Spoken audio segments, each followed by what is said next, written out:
Identity with Tayanika.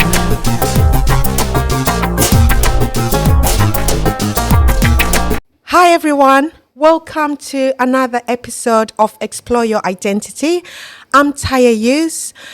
Here we have conversations about life experiences and perspectives that have shaped who we are. I've got an amazing guest with me today. She's been a community activist for over 40 years. She is also the CEO of Kumba Imani Millennium Center. She has got so many things that she's done that I'm personally impressed by, and I'm going to leave all that for her to talk about. Michelle Chatters, welcome. Well, thank you very much for the invite, and to your listeners, thank you for listening in advance. Awesome. I always like to start with a little bit about your background, any childhood experiences or anything both positive and negative that you feel like shaped who you are today. Yeah. I was born in 1962, so I'm 60 years of age. I was born to Pamela and Ronald, and my mother was white, my father was from Barbados. And I think one of the earliest things that I remember was the discrimination that they faced. Because as a baby, as I got older, my mum told me about an incident where, as a white woman pushing a black child in a pram in the 1960s, she faced horrific, experiences. And the worst one for her was where she was pushing the pram, and I supposedly was there as a little young baby with really curly hair, looking all supposedly angelic. Her words, not mine. And someone spat at me and cursed her out and said to her, white woman, prostitute of a black man. And so it was from an early age that I realised that there was real issues in our human experience, and that the prejudice and discrimination was a real impact in this city, and it affected people. It affected individuals, and it also affected both black men and women and white women who chose to be around black men. At what age do you think you really had that awareness? Well, my mum told me that story really young, so I must have been about 10, 11, when she was telling us. It was one of those conversations I remember when she was talking to me Auntie Jean. Remember that time when that happened, and I was horrified.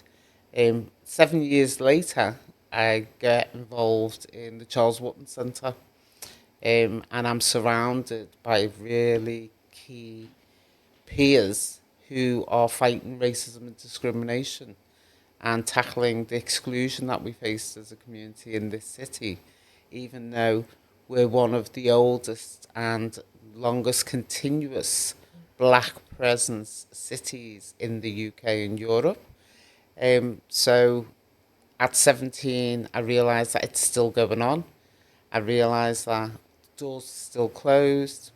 And I realised as well that there's voluntary sector organisations that offer opportunities to black people, and where they want to progress, where we want to, as a community, start to progress into places and spaces that we weren't allowed to go to. So I joined the Charles Wotton Centre on an MST course, and then I'm really fortunate to become a member of staff within the Charles Wotton and to work with some really key individuals. And my activism starts. My understanding, more importantly, begins, because not only am I listening to the brief conversations between parents or family, I'm actually around a lot of peers, men and women, who have fought, campaigned, demonstrated, and really started to open the doors for us as a younger generation in terms of understanding our own identity, understanding black history and its place in the world, and more importantly, starting to pull together a myriad of things that we can do to engage initiatives that we can start to, you know, create ourselves for our own unique cultural specific experience. And so I started becoming an activist. I'd say 17 and a half, really. Wow. The Charles one. So, take me back to growing up. Would you say that between your parents, did anyone play a key role in you being able to have that strength to feel like this is what I'm going to do? I'm going to.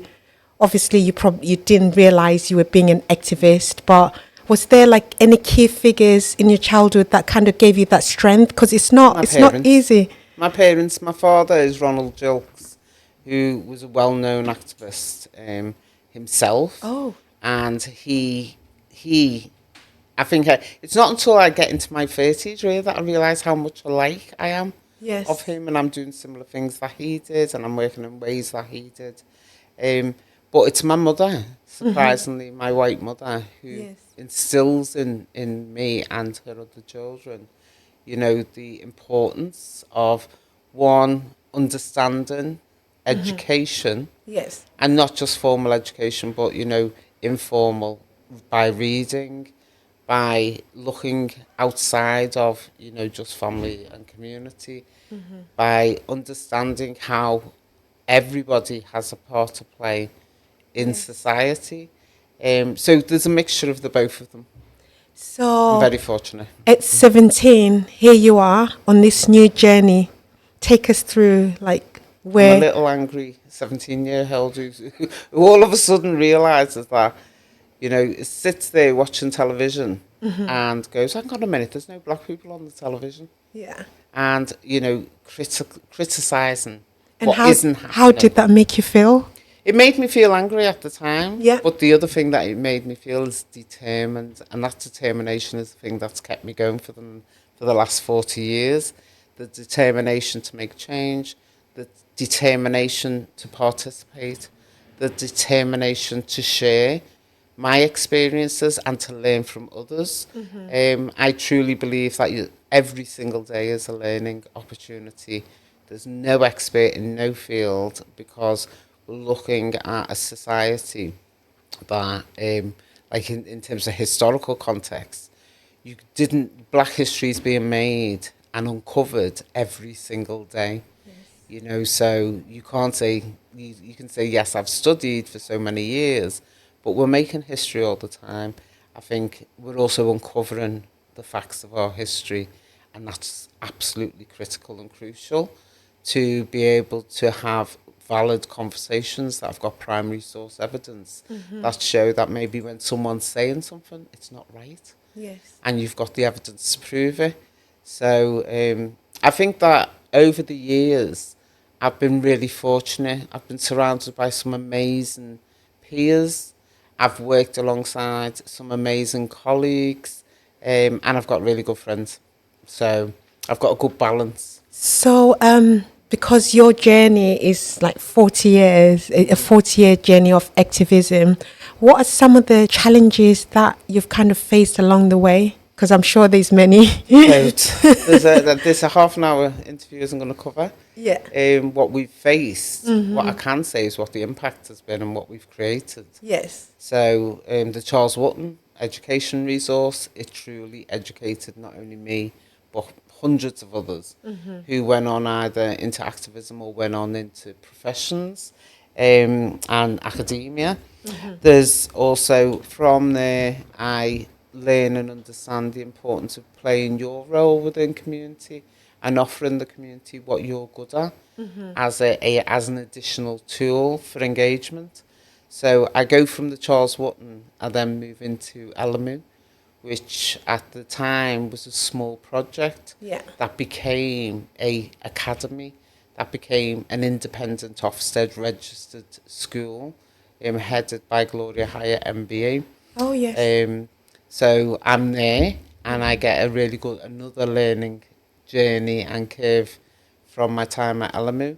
I take that information from both the Charles Wotton and LMU, and I put it into an organisation called Novas that had come from London into Liverpool and invested in what you now know as and see as the Contemporary Urban Centre on Jamaica Street. Oh, yes.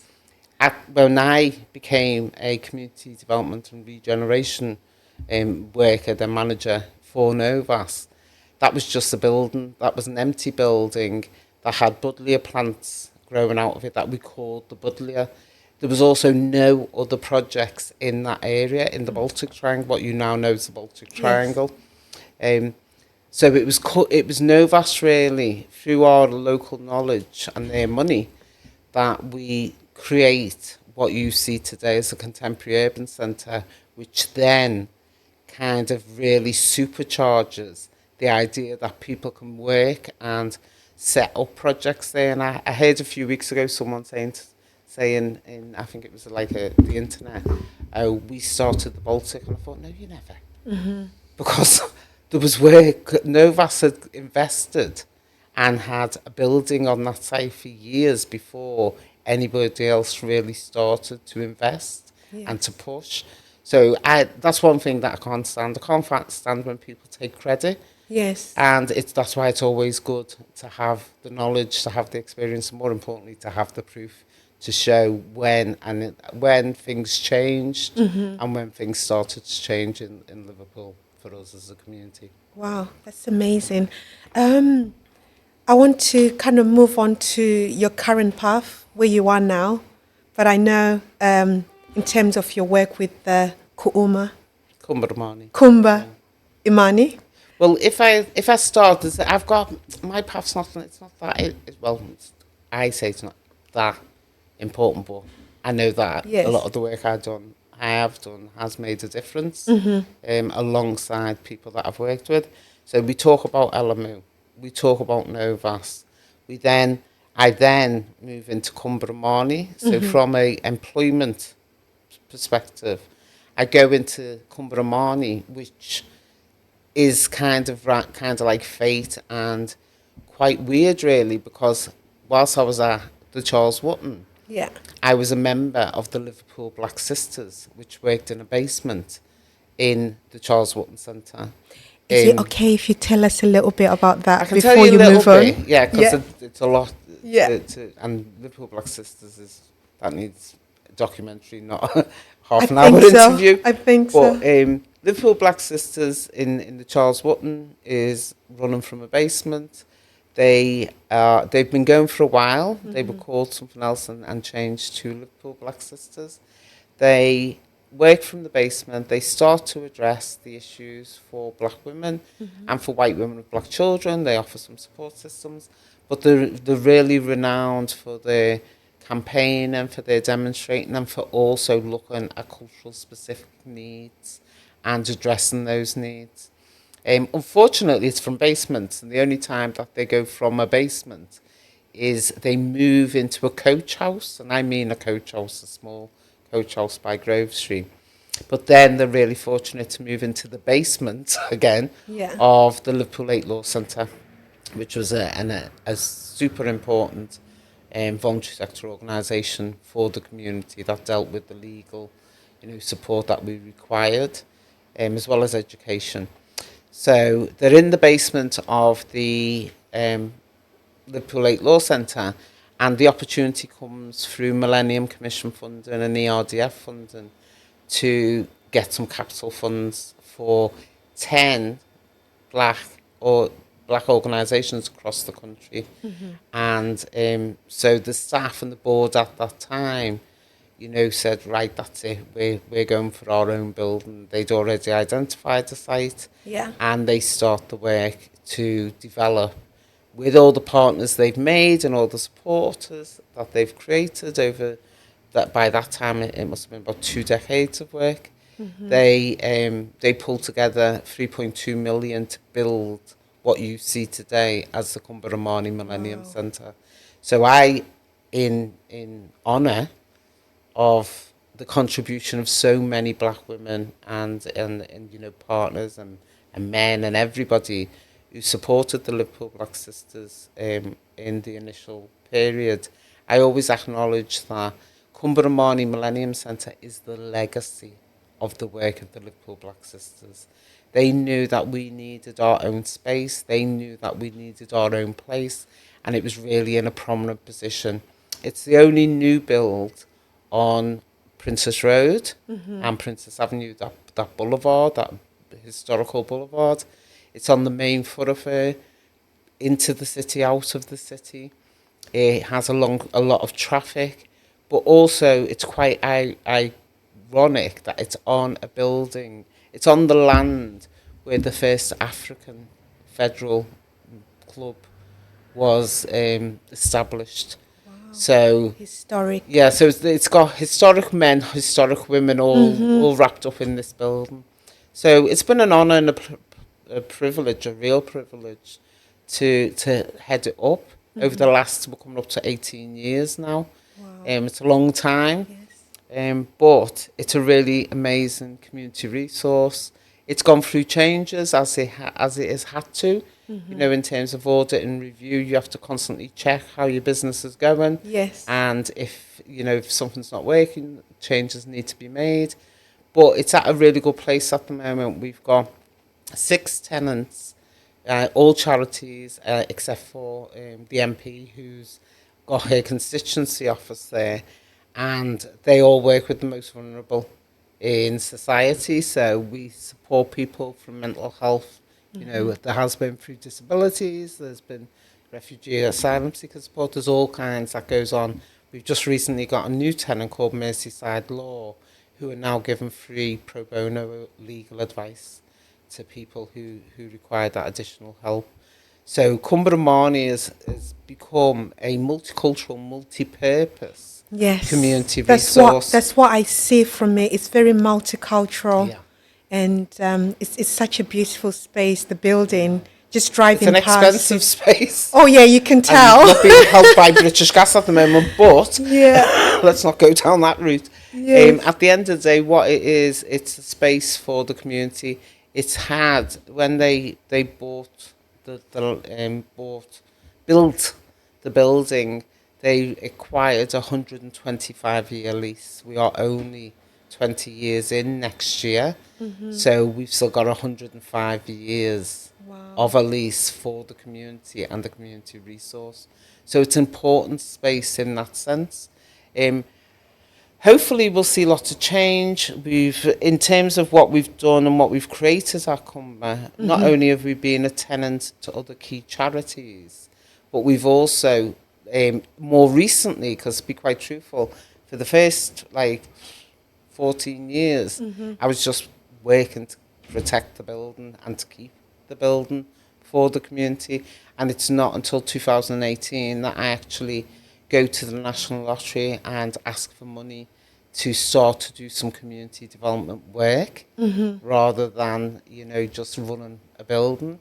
And so, but in running the building, what I identified was what was required in the community. And one of the things that was required was community activism.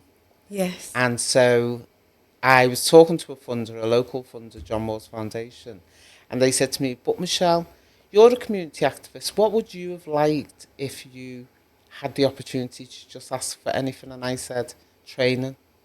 I would have loved to have got some training. We just did it. We did it, you know, from the heart, from the soul. I said, but there is things that I'd love to have learned, like public speaking, like, you know, bringing people together, like reconciliation. So I said, oh, I know. I'll come up with an idea. So I came up with an idea called L8 a Better Place. And it was to make L8 a better place. Yes. Which it already is. No, it's a fabulous no place. bias. Yeah.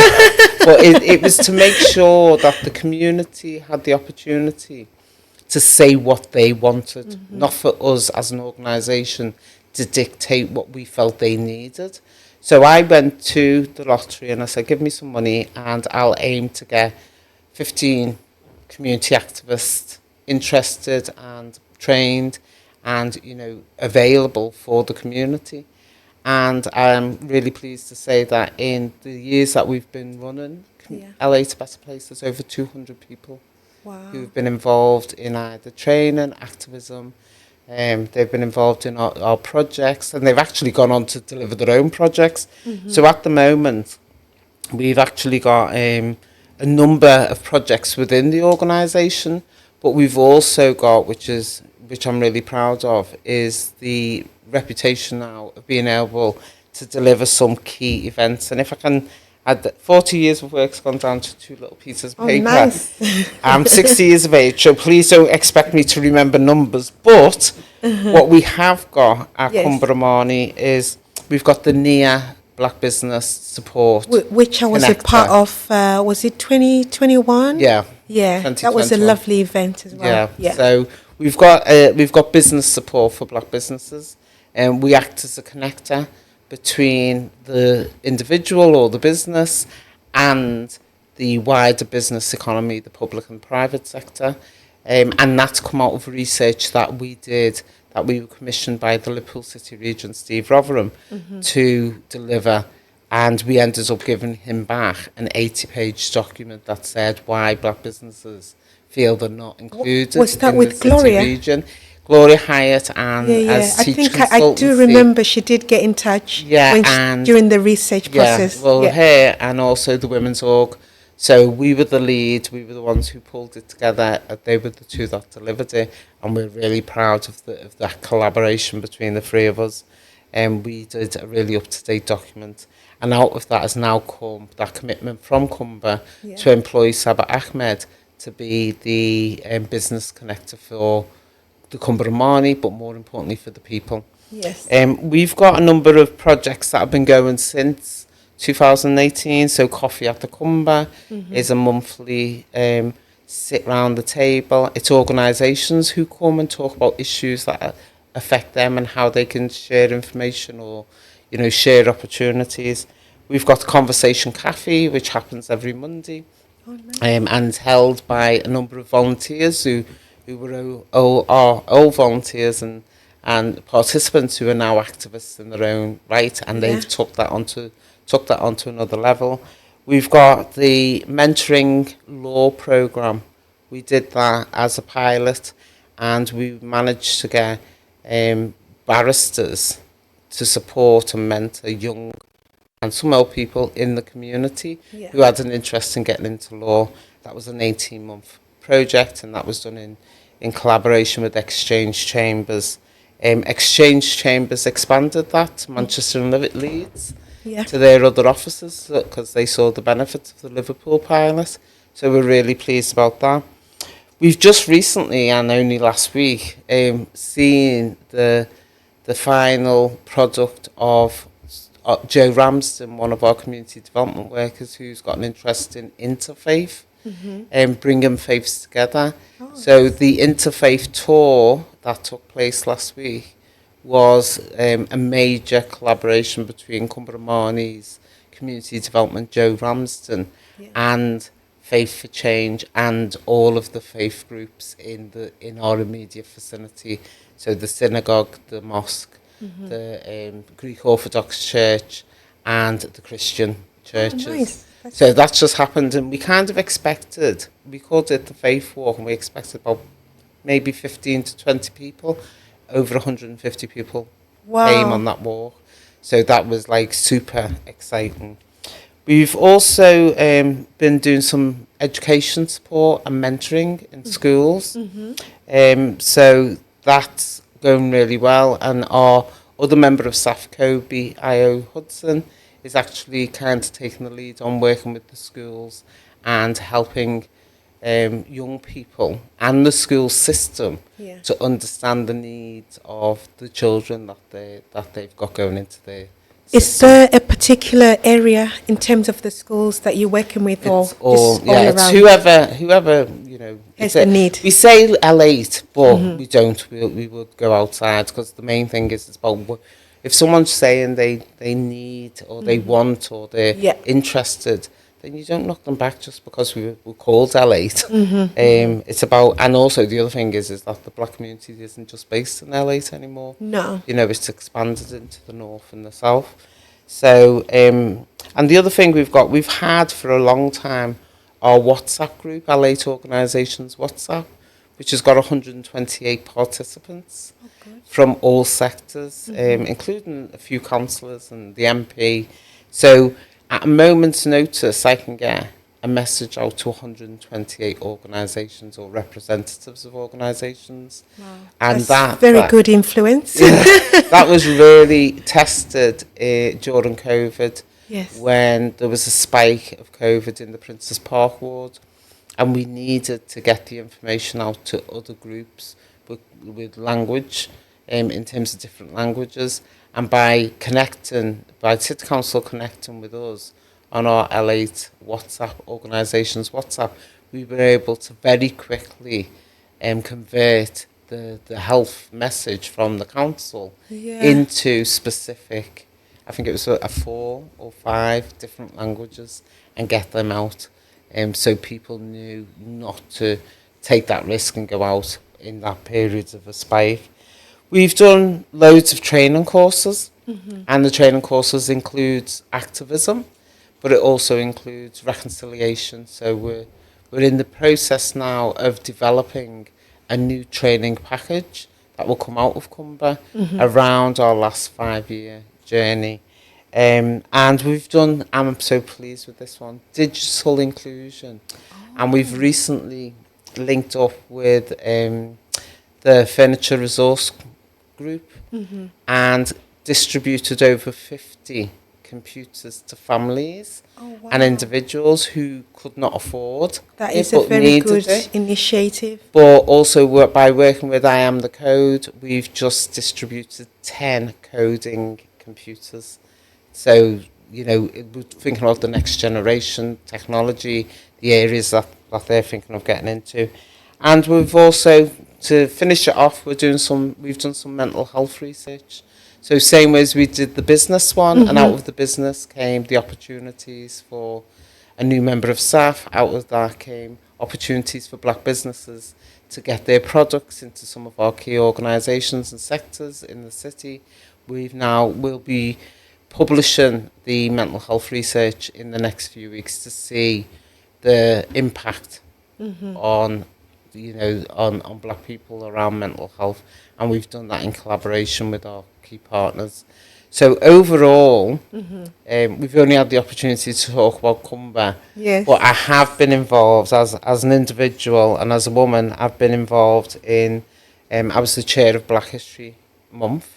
I do remember the magazine. That was really good. Diverse Liverpool's came Why did you stop? Well, we were a collective of people, and Diverse Liverpool magazine came out of that committee, that steering group, that group of people. We then allowed Garth Dallas to use it as a tool for him to use as promoting, and he did such a good job of promoting organisations and individuals. It stopped because for other things that stopped it. It was about money. It was about, people investing, and that's why, and the resources. The other thing that I'm really pleased with, there's 2 other things really quickly. I was the first ever black trustee of the Everyman and Playhouse Theatres, and I helped to kind of really sort of change how that theatre looked and how it felt, and to offer some opportunities. And I've been involved with National Museums Liverpool since 1994. Amazing. From the day that I walked into the basement. It's not about black people in basements. But when I walked into the basement of... I guess that was the safest place back then. It was a gallery exhibition of the Transatlantic Slave Gallery. Yeah. And I remember very fondly Dorothy Kuya saying to us, this can't be a temporary exhibition, we need our own space. And so since 1994, I've been a constructive, critical friend with solutions of the museum, and I've helped, alongside many others, to develop what you see today as the International Slavery Museum. Wow. So 5 years ago, I was super pleased to be asked, I'm very, very privileged to be asked to become a trustee of National Museums Liverpool. So not just a trustee of the ISM, but a trustee of the 7 organisations and museums that we represent and that we manage. And that has been a brilliant journey, especially over the last 5 years, because we've now got the Canning Dock development, which is a multi-million-pound development, which is happening just down the road from here. and will offer so many key opportunities to not only the city, but to the citizens. And when I say citizens, I mean all citizens. And more importantly, it will open up the factual history of Liverpool. Yeah, no, I do and remember you did the doc- exhibition at the Slavery Museum, Yeah. and I showcased my lovely fascinators. Yeah. That was really good. Yeah. Yeah, it was the same time they did like the libation or Yeah, well, we've got ceremony. the Slavery Remembrance Day coming Yes. up next week. Okay. So it's a whole week of events Activities. and activities. But we've been doing that, for a long time. Annually. And it's an annual event. And next week, the Dorothy Kuya lecture at the town hall will be done with Dr.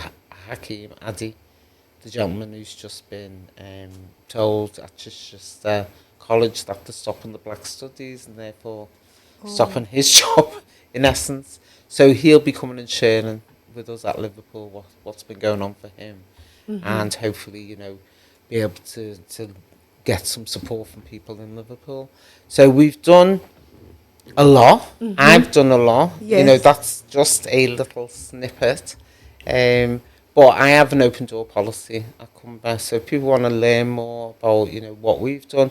The other thing is that you asked about on the questions that we haven't got through. Yes. But you asked in your questions about what have you got in your handbag. Yes. And I'm going to share, if you don't mind, Yes, with your well, audience. actually, we're going to go through these now. So, yes, that will be the first. This is what I have in my handbag What is all it? the time.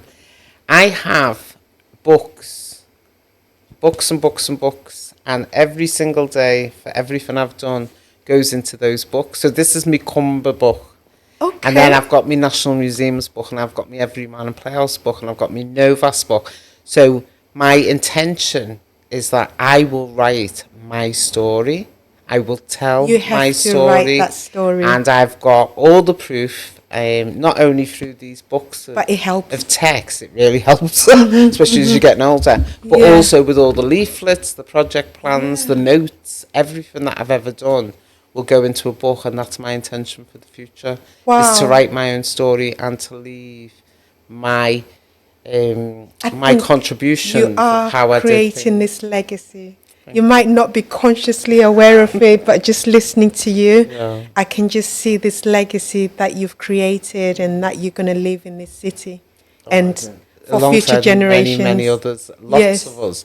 Every single black person who's lived in Liverpool, who has contributed in any way, we all leave our legacies, and it's for progression with purpose. Yes. It's to ensure that our beautiful city that I love, I've lived in New York, I've lived in London, but I love Liverpool, and I want Liverpool to be the space and the place that we want to be in. I love that we can now, as an older person, and because of the work that's gone on, not only from me, but for many others, both north and south of the city, that we feel a lot more comfortable going into other parts of the city that we did. Yes. When my poor mum was pushed me in a pram and I got spat on. Wow. So just to wrap it up, so you've answered my first fun question, fashion related, was about what unusual item you've got in your handbag, but I've actually learned something from it, so I might just Copy. yes. Go for it. That's what I always say. I tell everyone to do. Yeah, no, it's Tell such our a own good idea. stories. My next fun question is there any item of clothing that you emotionally attached to? Yes, there is. I've got a full-length shearling coat. Oh. It's like literally a massive down to the floor. Oh, is it And velvet? No, it's shearling. Oh. Shearling like lamb. Is Oh, it lamb? yes. Yeah. Sheepskin Like a shearling. cold It's got a neck. massive neck. It's from the 1980s. Oh, nice. It was a gift from my husband, Larry Smith, who worked, he was a record producer, and he worked in and out of New York and Japan and England, everywhere. And when I was pregnant with my eldest daughter, who's now 36, Yeah. he'd bought this coat for me because we was living in New York, and he wanted to keep me warm and keep the baby warm. Yeah. And to this day, I've still got that coat. So that wow. it needs to be fixed. So I want to go to the repair shop or somewhere. Yeah, no, Not to bring be it to me. fixed. It needs to I'll be do it with conditioned. love. Yeah. Oh, like dry Like, clean and yeah. yeah, yeah. It's still I can still wear it. But it's a very extravagant coat. But it's a beautiful coat. But I love that as a piece of clothing, and I'd never get rid of it. And the kids are all fighting about who's going to take it, not because of what it looks like or the material, but because of the What love it and what represents. it represented. That Yeah. he was trying to protect both his wife and the- his child Oh. in the harsh winters of New York. Oh, nice. So that's my favourite. And what is your definition of fashion, if you have one? I think I'm absolutely super impressed with your fashions. I love them. I'm like, it's great to see Thank you. that quality and standards of fashion in Liverpool from a black designer. So Oh, thank you. lots and lots of big up to you. In terms of, I love African materials, and I absolutely love to see our black designers using them as to make a statement. I love making statements, and I love to see black people making that statement and retaining culture. Yeah. And I like casual. As I'm getting older, the short, tight went a long time ago. So I like loose and Comfort. baggy and comfy Yeah. and flat. But the young people like that too. I'm finding that Yeah, they are. the genders, they like all the loose fitted Yeah. stuff, and It is. yeah, It's it's so comfortable. It's like, forget the tight, off your bum Yeah. stuff. I don't do that anymore. Didn't Oh. really do it when I was younger, but I certainly don't do it now. So it's like, you keep on doing those amazing designs. I remember when we were at Janice D. Stopes' Black Girls Brunch, when you walked in, I just was like, wow, with your outfit. I do love having fun with clothes. No, I'm glad that you love having fun with clothes. I just need to have some time to literally come into your shop on Smithdown Anytime. Road. I know you're very Yeah. busy. No, I But, am sometimes, and sometimes when I'm not busy and I go past, I'm like, oh, it's shut. Oh, what do you but like we will. shopping for? I want, well, really, I could Just do in without- general, yeah. not just clothes, but No, not just just in general. clothes. And I'm really, when we were coming here and you told me about how you're supporting other black designers now to sell their Yeah. clothes and items from there, I love that. So I will definitely be coming to your shop, and I will be, encouraging others, and hopefully, Saba, Yes. we're pulling together that directory of black businesses. And Yeah, she'll be in touch I to thought make I would sure that you have get there. an opportunity to have a conversation with her at Yeah. the last event, the Pace Setters one, but I was kind of busy between my stall and doing the fashion No, show. And just organise a meeting with her. Yeah. That's what Saba's going around now, collating information and making sure. And that, like I said, this is about information sharing. yeah, We are not gatekeepers, so everything that we get, all the information that and the opportunities that that come to Cumber, we share them out constantly. So No, we want you to be part definitely, of I'd that. love her to come. That free directory. We Yeah, will be yeah, charging for it, and we'll be sharing it because we want black businesses and the black economy to grow. Yes. Oh, nice. And what do you hate shopping for? I know what I hate shopping for. Food. Yeah, it's getting worse now as the economy is killing us all. But what do I hate shopping for? I'm not really a shopper, and you are not going Yeah. to believe this, but I have never, ever shopped online. Oh, wow. So I think I'm one of the only women, most probably in Liverpool, that hasn't shopped online. My daughters Seriously, do, like but I do the not. amount of online shopping I did in lockdown, I think that's when I got a bit of an addiction to online shopping. I was really lucky. I was like, I'm not even going there. So I've not even bought a pen off an Oh, online wow. shop. Oh, you're very disciplined. So I like going into shops. Yeah. I love going into shops. I love the interaction, and I like the whole harassment of having to take it back if it doesn't fit. Or Yeah. it's See, uncomfortable. that's what I avoid. I get people to try on stuff. Yeah, that's a good Yeah, idea. I'm like, just try it on, try So it on. that way it doesn't come back. It helps. No, that Because- really helps. Yeah, it definitely But helps. if you like me, if I'm rushing into a shop, and I'd like to see, the one thing I'd love to see is more black businesses in the city centre. And That's I think where that I'd needs love to to be our be. focus. Don't worry, we will work with you. You will be in the city centre Yeah. soon, because it's so important. We can't have millions of tourists coming through and they don't see. You know, we've been lucky that NML, National Museums Liverpool, has taken on some of our black suppliers as That's customers. really So good. they're supporting them, and it's not just about throwing something into their shop. You know, the director of commercial is actually working with the individual businesses to make sure that, you know, it's a learning journey Yeah, no, that's really for both the good. museum and the person. So, you know, in Sefton Park Palmhouse, we managed to get some black products in there as well. Yeah, and So, I'm in talks with them because they've got my artwork on the statues. yeah, So yeah, yeah. we've got like an ongoing And conversation. also the Blue Coat. So Oh it's yes, all yeah. those businesses, but you start there and then you start to, you know, I think we need to have some kind of conversation with Liverpool One. With the powers that be at Liverpool One and the black Yeah, no, businesses in everything the helps city. because because of my work that was at the Palm House, I was able to attend some round tables with the London Mayor's office because they saw my work I did. So I think everything does help. So yeah, well, last but not least, have you got any fashion related questions for me? I can teach you online shopping. I don't mind. No, I don't want to do online shopping. I want to keep your money, please. One of the things I'd like to see is the opportunity for people who've got an interest in sewing, but they might not want to do the whole 9 yards. That there's an opportunity for them to learn the basics. Now, Jenny Reid Yes, has been excellent at sharing those skills. she's a good teacher. She's a very good teacher.